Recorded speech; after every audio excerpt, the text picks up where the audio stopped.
Listen, in 2024 now, camera doesn't matter. Oh.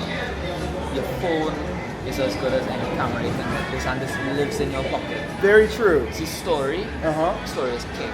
Yeah, okay. Once you have a good story to tell, people will watch. There are movies that have been shot on iPhone. Yeah. Once you have a good story to tell, that trumps just about That's everything. Yeah. I try to script a good story, though I feel like also when it's not as clear or like good looking at the beginning, a lot of people fall off who would watch further. But also, I'm still figuring it all out. Well, I mean, I guess in terms of, maybe it's not always how good looking it is at the beginning, but what's your hook? Yeah, with the hook. What's gonna draw somebody? Like, what is my reason to watch this video for 7 minutes? Yeah, exactly. Yeah. Why should I give you 7 minutes of my time? Yeah. Which in this day and age is so precious. Yeah. You know? Just with TikTok and things. Yeah, And you literally have a window of like 15 seconds. Oh. So, To hook people in. the value of what you do, you may not see rewards now. Yeah. They see this moment right here, this conversation that we're having right now will never happen again. This true. moment happens now, and then 2 seconds from now it's gone. That's why I call it history. But once it goes into history, if it's not documented, it's gone. It's a memory. A dream. Yeah, I remember. That's it. Yeah. And being able to capture and process stories like this is you putting forward your work as part of history. Yeah. And where this culture is, where this culture is going, and how this culture will be shaped, because you never know who's going to watch your video. Yeah. Like this video here right now could be watched by the next person who's going to follow in the footsteps of Mical, teja, Yeah, it's all like Tano, a- Kes, and be inspired by a story that they hit right here. Yeah, exactly. And if it wasn't for that camera, the story would not exist. They wouldn't hear this information. Yeah, Americans just love, they eat that shit up when you have that Trinidadian accent. The sing-songy accent. I guess that's part of the reason why we have such great musicians and musical talents, because of The voice. it's not only that the flow and we speak in melodies. Yeah. We speak in a flow and a rhythm. Yeah. And we are natural born storytellers. Yeah. Caribbean people on a whole are just storytellers. Yeah. Like you could go and visit a man in a bar in St. Vincent and he will convince you that he raised the greatest goat in St. Vincent. His goat is the absolute greatest. Yeah. Right? That's so true. And he will talk to you for 20 minutes about his goat. And you will be totally captivated. That's true. And I'm telling you that because that actually happened to me. Yeah. This man sat down and talked to me about his goat. And I was like, it's like, boy, I wake up and I think this goat, and this goat is into all the best grass in St. Vincent. When I tell a story, it's just how you tell a story, and come back to what you're doing. Piecing together a video like this is storytelling. Exactly, yeah. And that's really what it boils down to. Yeah. Yes, and like it's one thing, like I find some YouTubers they'll go somewhere and they'll tell the story, like, oh, this stuff is happening, but for me what's really important is the interviews from the locals. Like I've interviewed a teacher, interviewed a lawyer, interviewed drivers, and like to get this full perspective. Everyone, and some people are like, oh, this is just my opinion, but yes, your opinion with all these opinions makes up like the Trinidadian perspective, at least for a foreigner who's never been here. Yeah. And so definitely, that's what I'm trying to give, because like my grandma can try to tell me, my mom can try to tell me, but being here, talking with you, talking with DJ Gel, is just like they can never told me. Shout out DJ Gel. The super boss. Yeah, the DJ Gel. Thank you. You were telling us the story about Michael Teja, and like so you know him before he was writing, or like maybe 10 years ago or so. Right, so I met Teja probably summer like 2014 or 2015, and I had now started videography, and a guy in my class was singing soca, and Teja was part of a group called System 32 Production. System what? System 32. System 32, okay. Right? So they are a group of producers, songwriters, and Just Teja creatives, was, yeah. just creatives. And Teja was a part of that group, and he had actually written a song for him and I was supposed to do a music video for that production. So we all came together and had a meeting. Teja just had a vibe and an energy about it, and I was like, yo, I said, this guy is something different, he's something unique, he's something special. So, and then like every carnival, like I started working more and more heavily. She started writing more. And he started writing songs for. Either Drink Water by my Business. He wrote that one. Drink Water, My Business, Nyland, Test Workout, and Everything. Many more. he's written so many more. Yeah. He wrote Waves by Marshall Montana. Yeah. The list of songs he's written. Of hits that he's written. That brother put in the work. Yeah, so much work behind So him. much work behind the scenes, so much hours and hours of studio time that people don't see. I think once he keeps his head down and keeps working hard, Yeah. the world is his. Yeah. And what he's done, because I'll tell you the story, I was actually in Houston over Christmas last year. And my little cousin, they left there when they was 5 or so, and he's like, yo, I want to connect with some Trinidad music. He's like, obviously he knows like the Marshall and Tess and everybody, and he's like, but nah, he said, I know them already, I want other people, other music. So I pull out some of the cards, and Teja was one of the first cards. I pull out, and like, one of the songs of our trip was Runaway. Okay.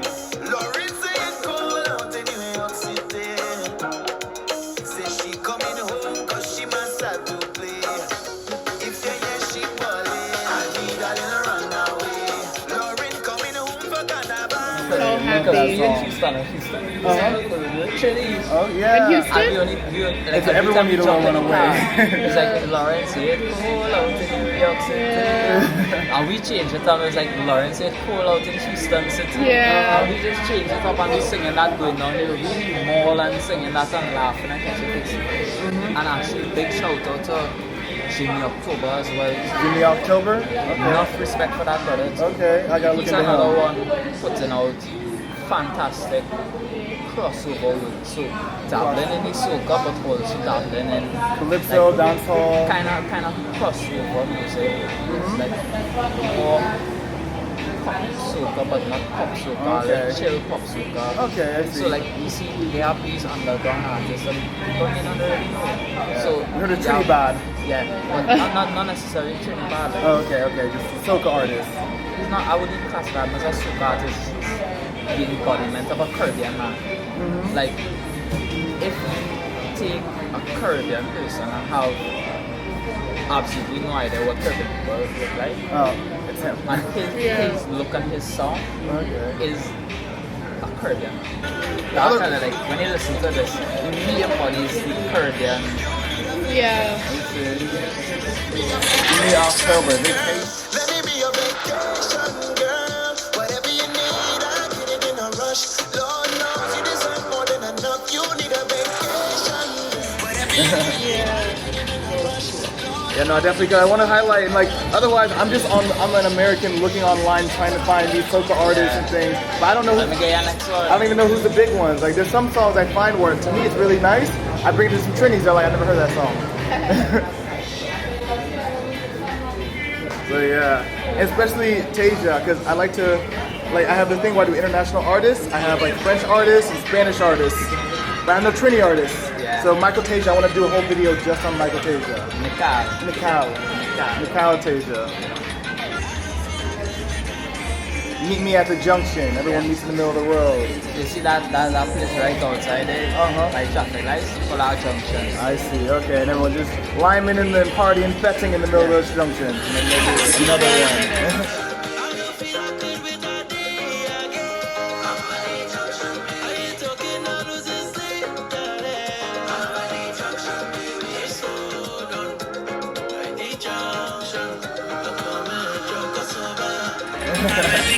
It's awesome. He's another guy who has a very, very unique sound.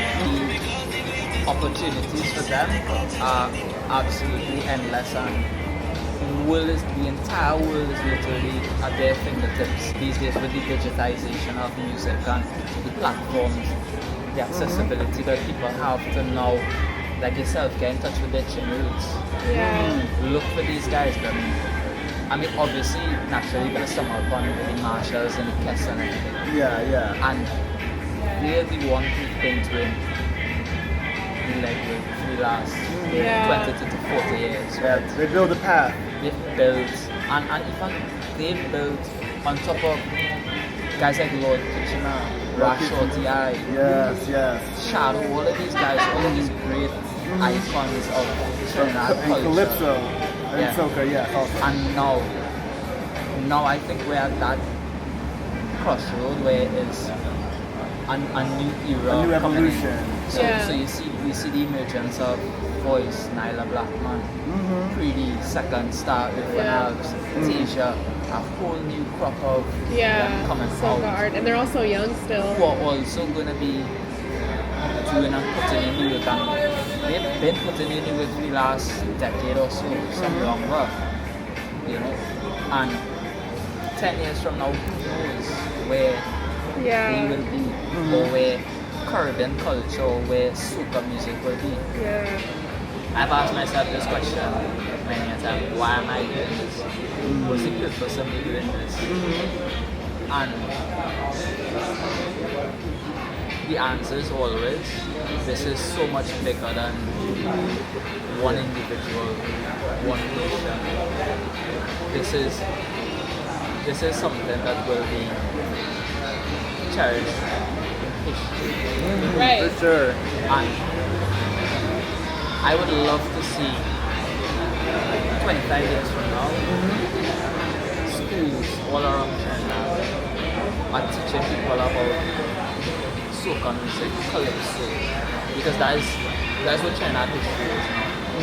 Right? The other one, yeah. This is what you made for. We don't beat girls. Yeah, that one, but that we one. beat Rumbad. Yeah. We beat Rumbad. That We one don't- is that is my so shit. That is my good. Beat shit. Rumbad. We Beat beat Rumbad. Rumbad. Yeah. That one, when the sun was Written by Written by Teja. Mical. Teja. We No, beat Rumbad. that's when the sun was rising and that song played. Yes. That was good. We said this is what we made for. Utmost love, utmost respect. Yeah. At the end of the day, there are no ups without downs. There are Exactly. downs without ups. Exactly. And that's just the way of life. Take that. There's no positives without negatives. Exactly. Yes. You have to go through the bad times to experience the good times. Yes. And the good times, sometimes the bad times. It's not everything in life is wholesome. Yes. Yeah. There's no person that goes through this lifetime on a constant goodness, Yeah. good vibration, right? And when I think about it, within society, one of the things that I saw from YouTube actually, you know Casey Neistat? Who? Casey Neistat. No, I don't think I know. Is that an artist? You know, a vlogger, self-vlogging. No, I don't know him too well yet, but He did a video and basically it was about problems, right? And in life people have problems and certain problems money can solve. But when you have money, money can't solve certain problems. yeah. So that's a fine line to walk. You know?